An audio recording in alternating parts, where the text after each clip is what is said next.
सलाम, नमस्ते, सत श्री अकाल। मैं हूं रजा और आप देख रहे हैं रजा ग्राफी की वॉर अपडेट, जिसमें यूक्रेन और रूस की तमाम ताज़ा जानकारियां सबूत के साथ आपके सामने रखने वाला हूं। हर तरह के हथियारों का इस्तेमाल दोनों देश कर रहे हैं, लेकिन जहरीली गैस का भी इस्तेमाल किया जा रहा है। जी हां, सीधी तस्वीर आपको दिखा रहा हूं ताकि आपका समय बचे। इसको देखिए और सुनिए मेरी बात। ये पूरी जहरीली गैस है जो कि यूक्रेन के खार्किव के इलाके में दागी गई है। आप खुद देखिए, जंगल में जहरीली गैस, वो भी यूक्रेन के खार्किव के इलाके में। दोनों ही देशों ने, यूक्रेन ने रूस ने यूक्रेन पर इल्ज़ाम लगाया है। ये जहरीली गैस जैसे हथियार इंटरनेशनल लॉ के मुताबिक बैन है, यानी 100 की सीधी। और बहुत साफ बात यह है कि दोनों देश एक दूसरे के इतने खिलाफ उतर आए हैं कि इस जंग में जो बैन हथियार हैं उनका भी इस्तेमाल किया जा रहा है। अभी तक ये क्लियर नहीं है कि ये जहरीली गैस वाला हमला किसने किया था। रूस के अंदर भी बौखलाहट दर्ज की जा रही है, देखी जा रही है। क्रीमिया के इलाके में रूस ने अपना ईरानी ड्रोन उड़ाया यूक्रेन के खिलाफ, और बौखलाहट और घबराहट में उसी ईरानी ड्रोन को यूक्रेन का ड्रोन मानकर गिरा दिया, मारकर अपने ही ड्रोन को। देखिए, Пидорас летит, блядь.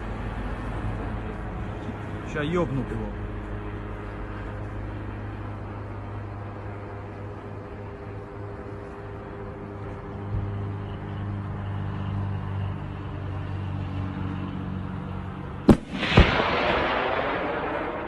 Ёбнули. Ебать.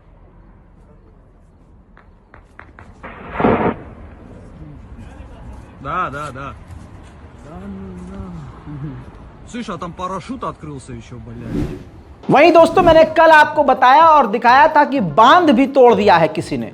जबरदस्त हमला किया जिससे बांध टूट गया और कई, यानी लगभग 80 से 85 यूक्रेन के गांव डूब चुके हैं। अब मैं खैरसन का ही इलाका दिखा देता हूं आपको। ये देखिए, ये पूरा खैरसन का इलाका बाढ़ में डूब गया है। वो तो गनीमत ये रही कि खैरसन के इलाकों से यूक्रेनी नागरिकों को निकाला जा चुका था। बहरहाल, जंग किस मोड़ पर ले आई है दोनों देशों को, आपके सामने मंजर है। रूस को डराने वाला बयान तो ज़ेलेंस्की ने अब दिया है। ज़ेलेंस्की ने कहा है कि वेस्ट के देशों के साथ F-16 विमान की फाइनल बातचीत हो रही है, यानी हरी झंडी कुछ इस तरह से दिखाई जा रही है कि वेस्ट के देश यूक्रेन को फाइटर जेट F-16 दे देंगे। दोस्तों, उधर यूक्रेन के फॉरेन मिनिस्टर ने कहा है कि अफ्रीका के देश और अफ्रीकन जो जर्नलिस्ट है वो ये चाह रहे हैं और वो समझ रहे हैं कि वो इस जंग को कुछ देर के लिए फ्रीज कर सकते हैं, रोक सकते हैं, तो ये जंग नहीं रुकेगी। यानी यूक्रेन पूरी तरह से रूस पर हमलावर है। वहीं दोस्तों, यूरोप के इलाके में नेटो एक बड़ी एक्सरसाइज करने की तैयारी कर चुका है। यूक्रेन के कई ठिकानों पर रूस ने अपने अटैक हेलीकॉप्टर से अलग अंदाज में हमला करा है और तस्वीरें खुद ही जारी की हैं।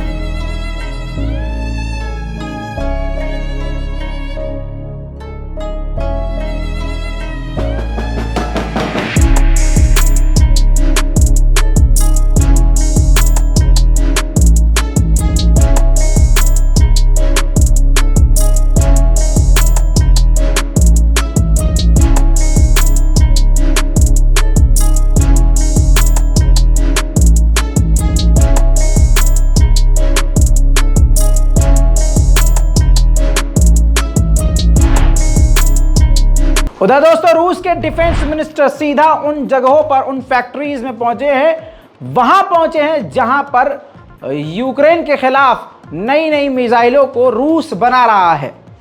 कहा जा रहा है कि रशिया कई गुना ज़्यादा स्पीड से मिसाइलों को बना रहा है, लेकिन इसके बावजूद रूस की मिसाइलें कम पड़ रही हैं। उधर रशिया ने बेल्जियम को वार्निंग दे दी है, कह दिया है कि हमारी टेरिटरी में घुसकर जिन आतंकवादी संगठनों ने हम पर हमला किया, उनके पास बेल्जियम के हथियार थे।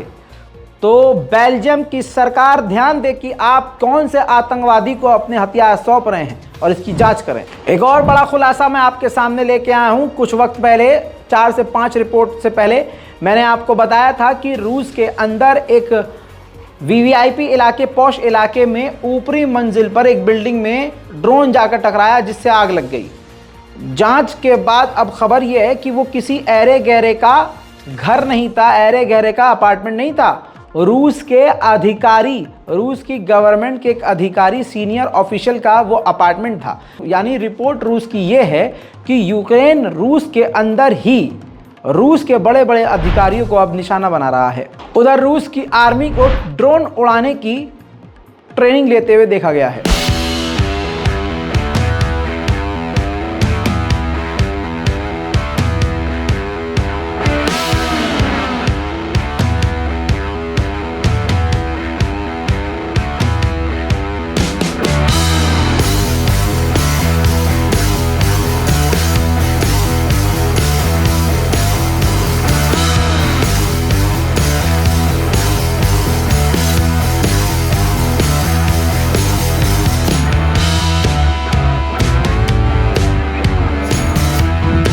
दोस्तों, एशिया पैसिफिक के इलाके में चीन और रूस के जहाज़ों ने एक साथ उड़ान भरी, जिसमें कहा गया साउथ कोरिया की तरफ से कि चाइना और रूस के जहाज़ों ने हमारे साउथ कोरिया के अंदर घुसपैठ करी। रूस और चीन ने उन पेट्रोलिंग की वीडियो को जारी कर दिया है जो आपके सामने रख रहा हूं।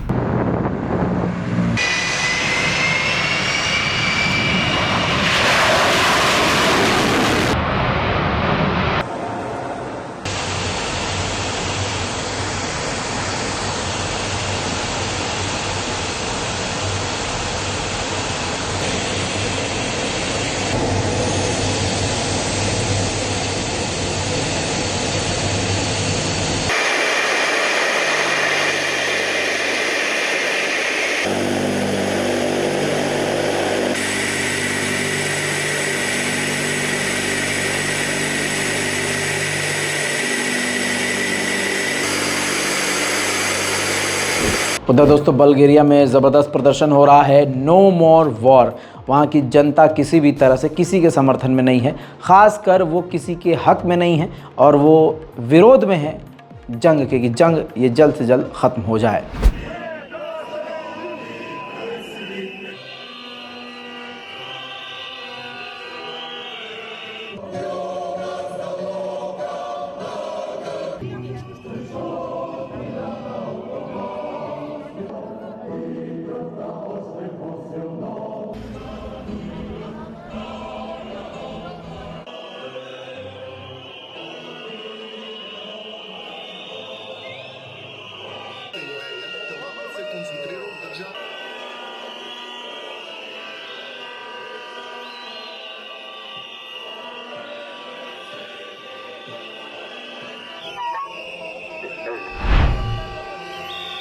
मेरे दोस्तों, इसके अलावा चेचन आर्मी को चाइनीज़ आर्म व्हीकल मिली है। ये तस्वीरें देखिए जो हाई क्वालिटी में चेचन आर्मी ने खुद रिलीज़ की है। चीन के ये आर्म व्हीकल हैं जो चेचन आर्मी को मिले हैं और चेचन आर्मी रमज़ान कादिरोव की आर्मी है जो इन व्हीकल यानी वॉर व्हीकल का इस्तेमाल अब यूक्रेन के ख़िलाफ़ करेगी। उधर रूस की खुफिया एजेंसी FSB ने एक रूसी नागरिक को गिरफ्तार किया है जो रूस की ही जानकारी यूक्रेन के साथ शेयर कर रहा था।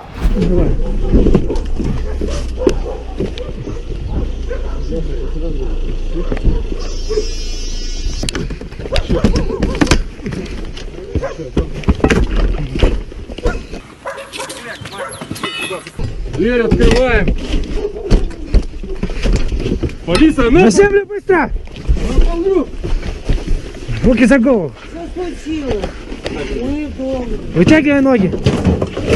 Ноги вытянул.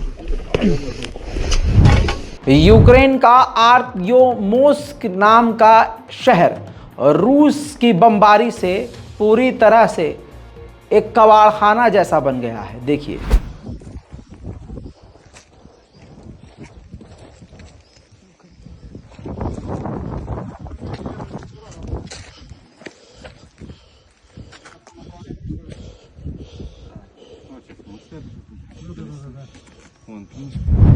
रूस के पूर्व राष्ट्रपति दिमित्री ने बड़ा बयान दिया। उन्होंने कहा कि यूक्रेन के राष्ट्रपति अपने मास्टर्स के हाथों के ही द्वारा मारा जाएगा, यानी वेस्ट के जिन नेताओं के इशारे पर वो नाच रहे हैं उन्हीं में से कोई नेता यानी उनका मास्टर उनको मार देगा। उन्होंने ये भी कहा कि वेस्ट के देश चाहते हैं कि रशिया को पूरे दुनिया के नक्शे से मिटा दिया जाए। दिमित्री ने आगे उल्टा ये भी कह दिया है कि उल्टा रशिया को ही यूक्रेन पर अग्रेसिव हमला कर देना चाहिए। यूक्रेन का वो बांध उड़ते ही फ्रांस ने और भी मेडिकल हेल्प समेत ह्यूमैनिटेरियन एड भेजने का ऐलान कर दिया है। उधर रूस ने भी खैरसन के उस इलाके में लोगों को मदद पहुंचाई है जहां बाढ़ आ गई थी। देखिए तस्वीरें।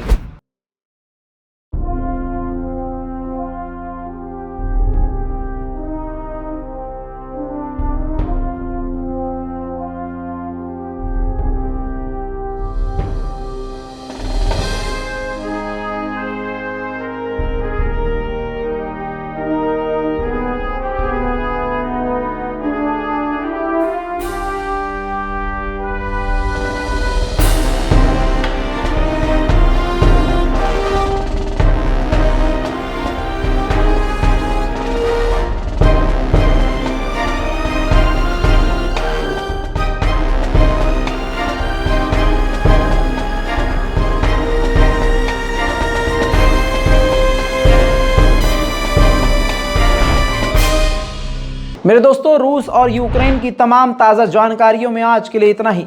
इस तमाम रिपोर्ट पर अपनी राय को कमेंट में लिखना मत भूलिए। मिडिल ईस्ट की रिपोर्ट अगर आप इस चैनल पर तलाश कर रहे हैं तो माफ़ी चाहूँगा। उसके लिए आपको रज़ाग्राफी अनस्क्रिप्टेड पर जाना पड़ेगा।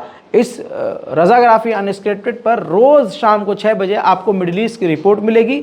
इसके अलावा इस रज़ाग्राफी अनस्क्रिप्टेड हमारे दूसरे चैनल पर आपको इतिहास से जुड़ी और जनरल नॉलेज से जुड़ी, हथियारों से जुड़ी, डिफेंस से जुड़ी तमाम जानकारियाँ एपिसोड वाइज मिलती रहेंगी। मैं हूं रज़ा और आप देख रहे थे रज़ाग्राफी। जय हिंद।